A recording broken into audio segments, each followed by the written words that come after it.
Bismillahirrahmanirrahim. Assalamualaikum warahmatullahi wabarakatuh.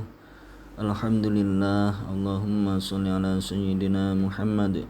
Anak-anakku semuanya yang mudah-mudahan dirahmati oleh Allah Subhanahu wa taala. Mari kita bersyukur kepada Allah, bersalawat kepada Rasulullah Muhammad sallallahu alaihi wasallam, kepada keluarga beliau, sahabat-sahabat beliau hingga hari akhir nanti. Anak-anakku semuanya, kita awali dengan membaca basmalah. Bismillahirrahmanirrahim. Alhamdulillah, kita masih dapat melanjutkan kembali pembahasan pelajaran pendidikan agama Islam.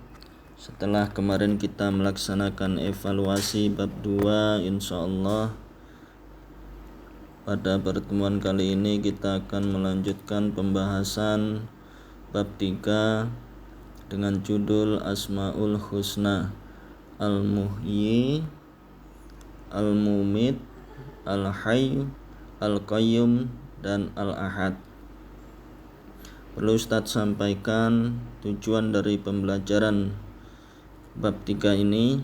Setelah nanti anak-anakku mengikuti pembahasan, hendaknya dapat mengambil pelajaran dari kisah-kisah seputar Asmaul Husna, kemudian dapat menjelaskan kandungan makna Asmaul Husna dan memahami kaitan makna Al-Muhyi, Al-Mumit, Al-Hayyu, Al-Qayyum, dan Al-Ahad dengan masalah-masalah kehidupan yang relevan dengannya. Baiklah anak-anakku, ini mukadimah sebagai pembuka kegiatan pembelajaran. Asmaul Husna artinya nama-nama Allah yang baik dan indah. Jadi Allah itu memiliki nama-nama yang baik dan indah, karena semua nama-nama Allah itu menunjukkan keagungan Allah dengan sifat segala kemuliaannya. Adapun jumlahnya nama-nama Allah yang sebagaimana kita ketahui berjumlah 99 nama.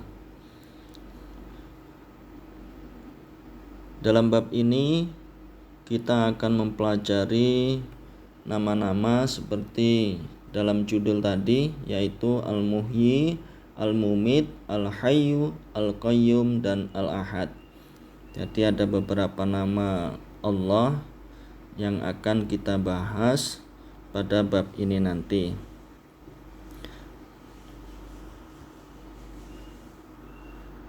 Yang pertama, kita akan membahas Al-Muhyi, Al-Mumit, yang artinya maha menghidupkan dan maha mematikan.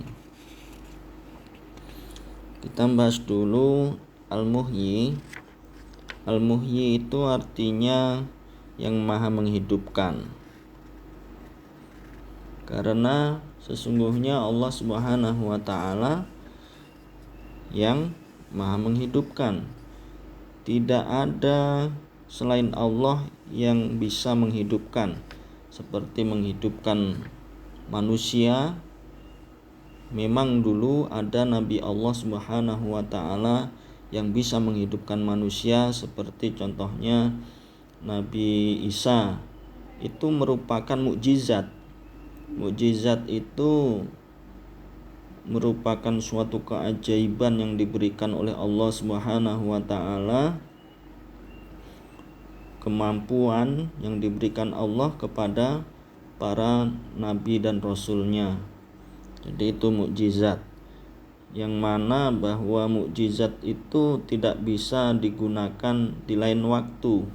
Ya, pada saat itu kalau Nabi Isa menghidupkan seseorang itu atas izin dan kehendak Allah Subhanahu wa taala, karena yang menghidupkan hanyalah Allah. Manusia tidak bisa berbuat apa-apa. Manusia tidak bisa menghidupkan tumbuhan, umpamanya padi. Manusia hanya bisa menanam, kemudian menghidupkan dan menumbuhkan itu adalah Allah Subhanahu wa taala. Manusia hanya bisa menanam, kemudian merawatnya hingga sampai nanti akhirnya panen. Manusia tidak bisa menghidupkan umpamanya yang peternak sapi, tidak bisa menghidupkan, tapi yang menghidupkan Allah. Manusia hanya bisa memberikan makan, merawatnya dan sebagainya, sehingga ternaknya itu tumbuh, hidup, berkembang hingga dewasa. Anak-anakku yang mudah-mudahan dirahmati oleh Allah Subhanahu wa taala, kalau dalam buku kalian itu ada kisah Nabi Ibrahim dan Raja Namrud, ada percakapan. Di situ terjadi dialog. Kalau Namrud itu berkata, "Ibrahim, kamu mengajak kami untuk beriman kepada Allah. Memang sehebat apa Tuhanmu itu?" Ibrahim menjawab, "Tuhanku adalah Allah yang maha menghidupkan dan maha mematikan." Namrud sambil mengejek mengatakan, "Aku juga maha menghidupkan dan mematikan. Aku bisa memerintahkan seseorang untuk dibunuh, maka aku maha mematikan. Aku bisa mengampuni seseorang yang akan dijatuhi hukuman mati dan membiarkannya hidup, maka aku maha menghidupkan." Ibrahim mengatakan, "Allah mendatangkan matahari terbit dari timur. Sekarang coba engkau terbitkan dari barat."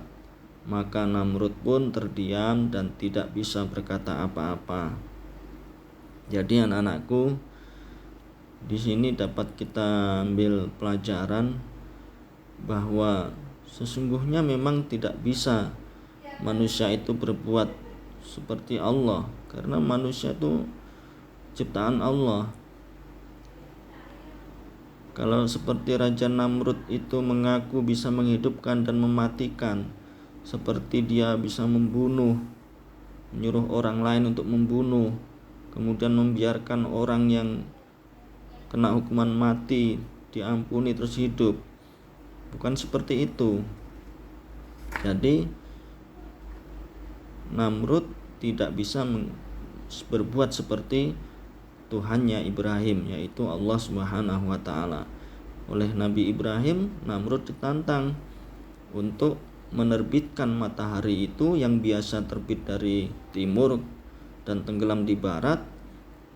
Jadi Nabi Ibrahim mengatakan, menantang Raja Namrud yang sombong itu untuk menerbitkan matahari yang dari timur itu diterbitkan dari barat. Maka Namrud pun tidak bisa berbuat apa-apa. Jadi anak-anakku semuanya, kita harus menyadari bahwa kita ini sebagai manusia yang diciptakan oleh Allah Subhanahu wa taala, tanpa pertolongan Allah maka kita tidak bisa berbuat apa-apa.